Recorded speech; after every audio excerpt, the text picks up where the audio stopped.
Pneumonia అంటే lungs infection. So alveoli, మన లంగ్స్లో ఒక బెలూన్ లాంటి స్ట్రక్చర్లు ఉంటాయి, వాటిని ఆల్వియోలై అంటారు. ఈ బెలూన్ లాంటి స్ట్రక్చర్లు మొత్తం ఫ్లూయిడ్తో ఫిలప్ చేయబడతాయి. ఏదైతే బెలూన్ ఉంటుందో ఆ బెలూన్ లాంటి స్ట్రక్చర్లన్నీ కూడా ఫ్లూయిడ్ దాని నిండా ఫిలప్ అయిపోతుంది. దానివల్ల మనకు బ్రీతింగ్ అనేది ఇబ్బందికరంగా మారుతుంది. బ్రీతింగ్ అనేది ప్రాపర్గా జరగదు.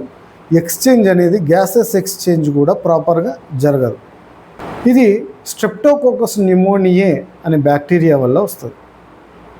ఎప్పుడైతే స్ట్రెప్టోకోకస్ న్యూమోనియా బ్యాక్టీరియా మన మీద అటాక్ చేసినప్పుడు అది న్యూమోనియాకు దారితీస్తుంది.